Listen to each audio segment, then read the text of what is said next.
Então, minha gente, o meu nome é Adassa, eu trabalho com constelação familiar e eu me propus, através dessa série de vídeos, ajudar você que está me assistindo a recuperar uma parte do seu poder pessoal no que diz respeito a fazer escolhas.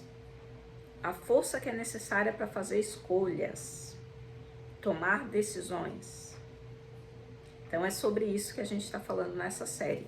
Conteúdo após conteúdo, a gente está aprofundando. É um conteúdo bem profundo, que eu pelo menos não vi em parte nenhuma na internet, aqui no gratuito, alguém falando sobre esse assunto dessa maneira, como eu estou trazendo aqui para você. E o objetivo é que até o final dessa série você tenha resgatado o seu poder de tomar decisões. Sobretudo as decisões difíceis. No vídeo passado a gente viu que as decisões difíceis fortalecem uma musculatura. Uma decisão após outra, você vai fortalecendo ainda mais o seu poder de tomar decisões. Mas é claro que as decisões simples também são importantes, porque tem pessoas que desistiram de escolher, desistiram das pequenas decisões. E aí você sai com alguém e diz assim: ah, o que você decidir tá bom. Ou você pede, eu vou pedir igual. Desistiram das pequenas decisões. Desistiram de usar esse poder de tomar decisões. E aí depois não sabem por que estão paralisados na vida e por que não conseguem tomar as decisões difíceis. Às vezes ficam anos empacados no mesmo conflito, porque não conseguem tomar uma decisão. Então é sobre isso que a gente está falando nessa série. Hoje eu separei um tema para a gente conversar, que é o seguinte: corpo e alma. Corpo e alma. Então, a gente vai aprofundar nesse assunto, porque lembra que a gente está usando esse livro aqui do Bert Hellinger, que é um livro dentro desse tema das constelações familiares. Este livro aqui é bem importante e ele fala sobre tomar decisões, porque ele vem explicando sobre esse centro. E a gente quer saber onde fica o centro, porque no centro tomamos decisões e sentimos leveza. Então nós queremos encontrar esse centro. Então, para aprofundar esse assunto, vamos falar sobre corpo e alma. O que corpo e alma, conforme Bert Hellinger vem trazendo aqui a partir da página 139 no livro, por que corpo e alma podem nos ajudar, esse entendimento pode nos ajudar a tomar decisões. Então, para começar, eu vou falar sobre os 3 centros de tomada de decisão que nós temos no corpo. Então, no corpo, nós podemos tomar decisões em 3 centros. A mente, representado aqui pela cabeça, o cérebro, a mente. O coração, então nós podemos tomar decisões também pelo coração. E o terceiro é o ventre. Vou falar sobre cada um deles. Decisões tomadas na mente, elas visam a lógica, a razão. Então a mente busca os melhores resultados. Então a nossa mente vai estar sempre naquele trabalho de conseguir os melhores resultados. Então as decisões tomadas na mente têm esse objetivo. Segundo centro de tomada de decisão, o coração. As decisões tomadas no coração têm como objetivo levar em consideração as nossas emoções. os nossos sentimentos, os nossos desejos. Então, as decisões tomadas no coração levam em consideração as nossas emoções. E aqui, o que vai entrar? Nas nossas emoções. Se você for lá assistir um vídeo que eu fiz aqui sobre corpo, alma e espírito, você vai ver que aqui são as decisões tomadas com a alma, porque a alma é esse eu emocional, o eu emocional. Então, as decisões que levam em conta as nossas emoções. E o ventre?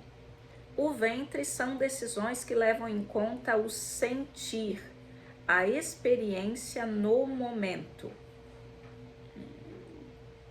Um estado de presença. Então, o ventre vai incluir o quê? Esses órgãos como o intestino, que já é conhecido como segundo cérebro, porque ele é um centro de tomada de decisão, e também vai incluir um órgão muito importante para as mulheres, que é o útero. Então, uma mulher grávida, por exemplo, ela vai, durante todo aquele período, usar muito esse centro de tomada de decisão.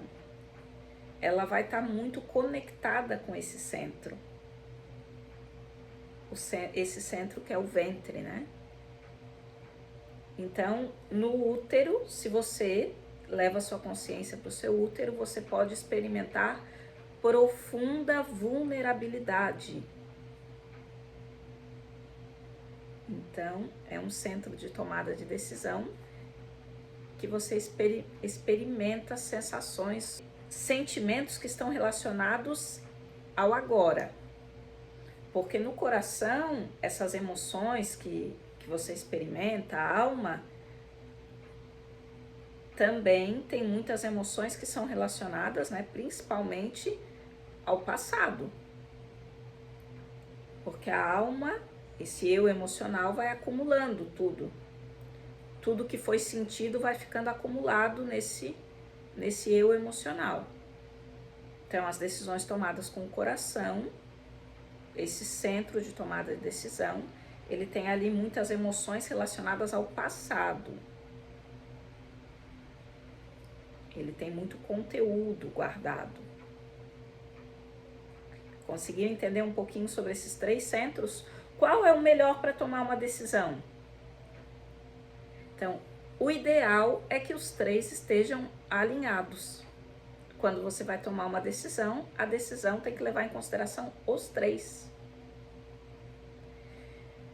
Só que uma pessoa, vamos falar aqui de uma pessoa que toma as decisões no mental. Então, ela busca, através da lógica, alcançar os melhores resultados.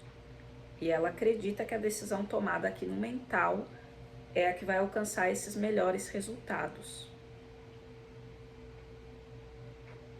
Por quê que ela toma a decisão no mental? Então, ela tem consciência de que se tomar uma decisão no coração, essa alma, esse conteúdo emocional guardado que tem nessa alma, é um conteúdo negativo, é um conteúdo cheio de conflitos. Tem muita coisa na sombra reprimida. Se você for lá no vídeo que eu expliquei sobre alma, você vai entender que alma é um sinônimo de psique. E o aparelho psíquico, ele tem a sombra, onde fica reprimido o conteúdo, aquilo que você não quer ver fica reprimido lá.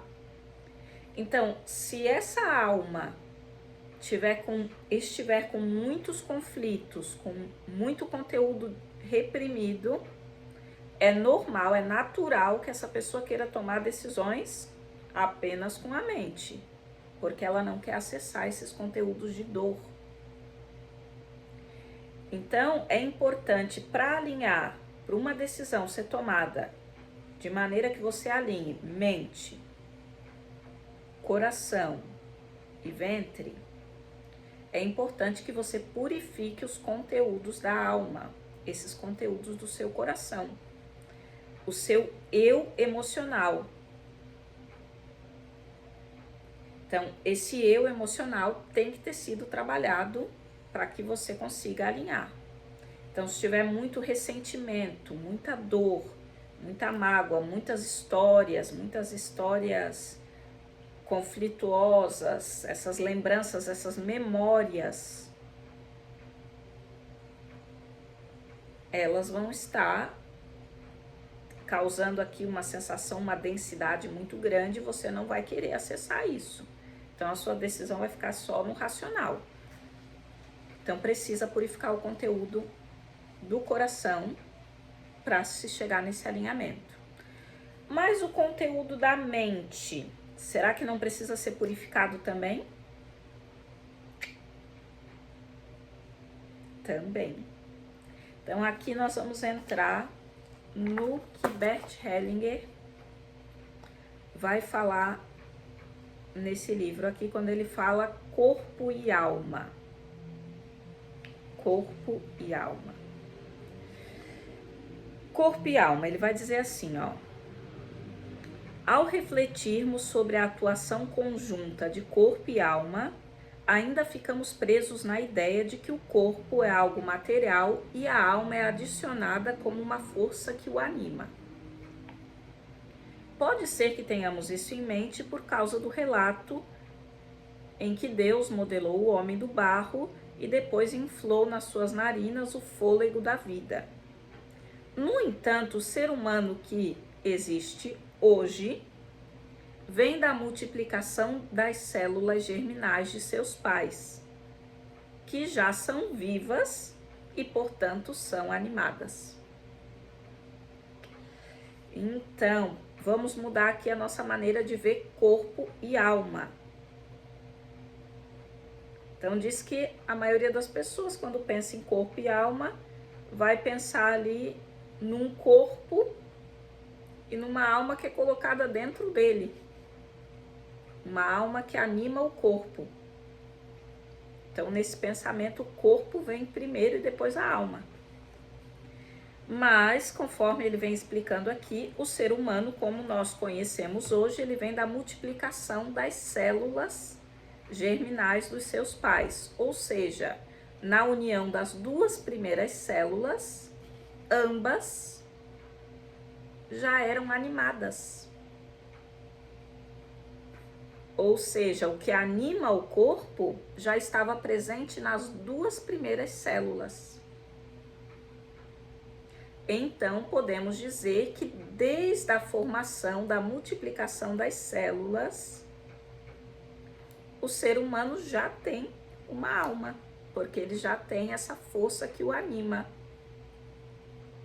E como que vão se desenvolvendo? O corpo ainda não está totalmente desenvolvido, a alma também não. Eles vão se desenvolvendo juntos.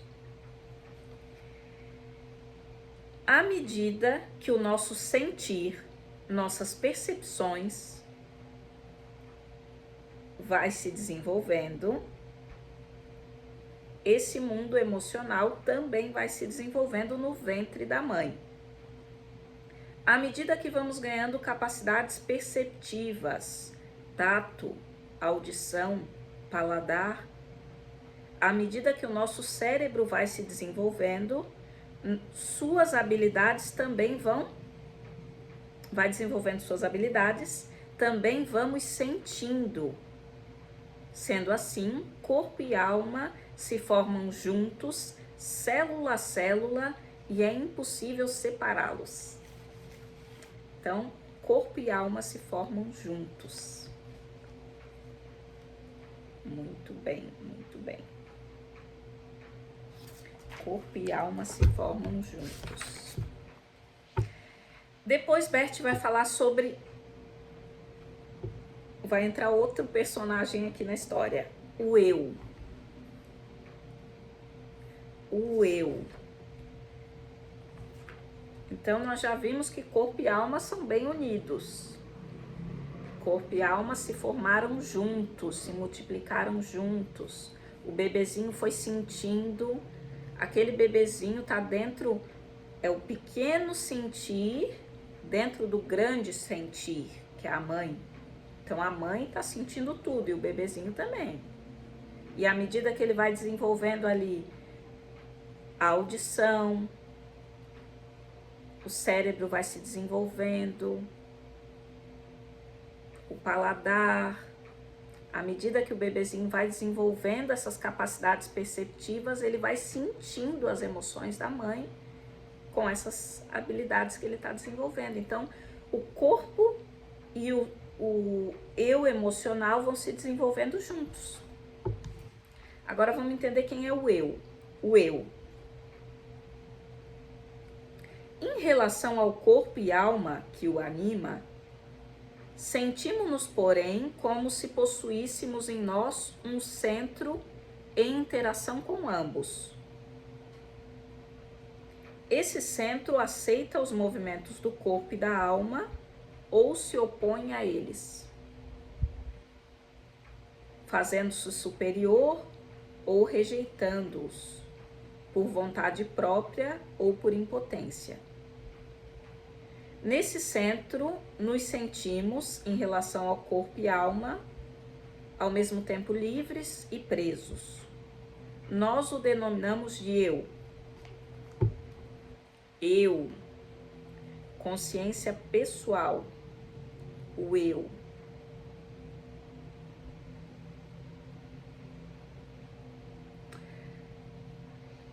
Aqui vai falar assim, ó, corpo e alma, alma que o anima, possuem uma consciência e vontade próprias, que tanto podem concordar com as vontades do eu, como resistir a elas. O corpo e a alma vão trabalhar juntos e unidos, inseparáveis. Mas existe uma consciência que nós chamamos de eu e que às vezes não concorda com corpo e alma. Então, corpo e alma trabalham juntos, mas o eu às vezes não quer concordar, às vezes discorda. Ao eu atribuímos geralmente a consciência de si, então o eu é a consciência de si, atribuímos a ele a razão, o livre-arbítrio, o controle e o desempenho. Então essas são as funções do eu. E você viu que aqui nas funções do eu inclui a razão. Ou seja, lembra que a gente falou mente, coração e ventre? Os três centros de tomada de decisão. Então diz que ao eu atribuímos a razão. Ou seja, agora você está entendendo por que muitas vezes a razão, a mente, não está alinhada ao coração. Porque o coração é alma e corpo. E aqui está o eu. Ao eu atribuímos a razão. Mas o que ele deseja não é apenas racional. Então, às vezes, ele nos engana, ó. Não é apenas racional, porque também é instintivo e frequentemente age às cegas. Então, embora ele tenha essa característica racional de razão, ele muitas vezes age por instinto e frequentemente age às cegas. Quando eles não concordam, veja o que Bert Hellinger falou, o corpo resiste ao eu, por exemplo, adoecendo e ficando fraco. Então, quando não está alinhado mente e alma, o eu e a alma ou o corpo, porque a alma e o corpo estão sempre alinhados, mas a mente às vezes não está alinhada. Aí o que acontece? O corpo resiste ao eu, por exemplo, adoecendo e ficando fraco. Então, se você tomar decisões com a mente e ignorar suas emoções, pode acontecer que o corpo vai responder através de uma doença. Aqui falou, adoecendo e ficando fraco. Então, através de doença, através de falta de ânimo, falta de energia. Então, aqui a gente pode citar, por exemplo, as doenças autoimunes. Quando o corpo ataca ele mesmo. Por quê? Qual o conflito que existe no emocional? Por que o corpo está atacando ele mesmo? Então, existe um desalinhamento entre mente, não estão alinhados, mente e alma. Embora todas as doenças, segundo a psicossomática, sejam causadas por esse tipo de conflito. Todas as doenças, segundo a psicossomática, vão ter uma causa emocional. Por que o corpo faz isso? Ficar doente não é bom. Por que o corpo escolhe essa alternativa? Porque um conflito psíquico é pior. Então, como via de escape para esse conflito psíquico, às vezes é necessário uma doença.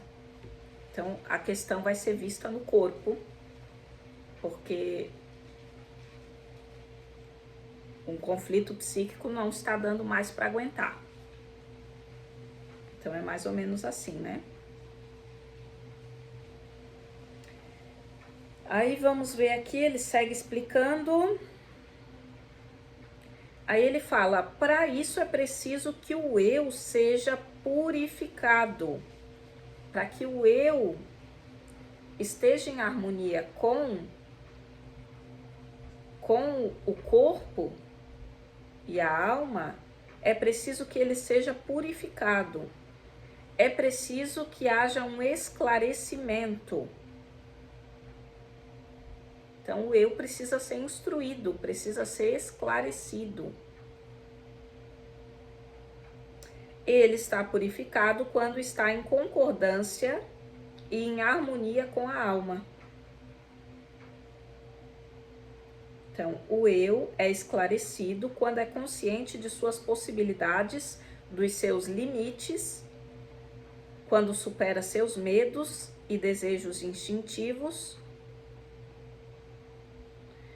Então, aqui está falando sobre essa purificação do eu, né? Então, é preciso que o eu seja instruído para que ele comece a trabalhar em harmonia com a alma.